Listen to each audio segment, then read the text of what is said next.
Hello, நான் உங்க doctor Nirmala. இன்னைக்கு பல்லு எடுத்ததுக்கப்புறம் என்னென்ன இன்ஸ்ட்ரக்ஷன்ஸ்லாம் ஃபாலோ பண்ணணுன்றத நான் உங்களுக்கு சொல்றேன். உங்க டென்டிஸ்ட் பல்லு எடுத்ததுக்கப்புறம் அந்த இடத்துல காட்டன் வைப்பாங்க. இத வந்து 1/2 ஹவர்லேருந்து 1 ஹவர் வரையும் அந்த காட்டன எடுக்கக்கூடாது. 1 ஹவர் ஆனதுக்கப்புறம், காட்டன் எடுத்ததுக்கப்புறம் ஏதாச்சும் கோல்ட் ஐட்டம்ஸ் அதாவது ஐஸ்கிரீமோ, இல்ல கூலா ஜூஸோ எடுத்துக்கலாம்.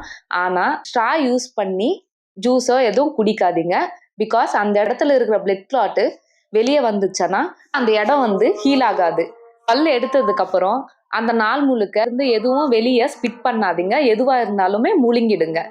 அண்ட் உங்க பல்லு எடுத்ததுக்கு அப்புறம் அந்த நாள் வந்து ஹாட் ஃபுட்டு இல்ல ஸ்பைசி ஃபுட்டோ எதுவும் எடுத்துக்காதுங்க. Hot food like tea, coffee ரொம்ப சூடா இருக்கிற ஐட்டம்லாம் எதுவுமே எடுத்துக்காதீங்க.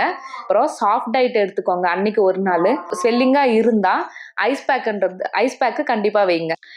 பல்லு எடுத்த இடத்துல ப்ரஷ் பண்றத அவாய்ட் பண்ணிடுங்க. உங்களோட நாக்கு வச்சோ இல்ல உங்களோட விரல் வச்சோ பல்லு எடுத்த இடத்துல அதை டிஸ்டர்ப் பண்றதோ அந்த மாதிரி எதுவுமே பண்ணாதீங்க. பல்லு எடுத்த ஒரு நாளுக்கு அப்புறம் அதாவது பல்லு எடுத்த மறுநாள் மார்னிங்கு வார்ம் வாட்டர்ல சால்ட் போட்டு கொஞ்சம் கார்கிள் பண்ணி ஸ்பிட் பண்ணிடுங்க. மெயின் இம்பார்ட்டன்ட் விஷயம் என்னன்னா டாக்டர் உங்களுக்கு கொடுத்த மெடிகேஷனை கண்டிப்பா ஃபாலோ பண்ணணும்.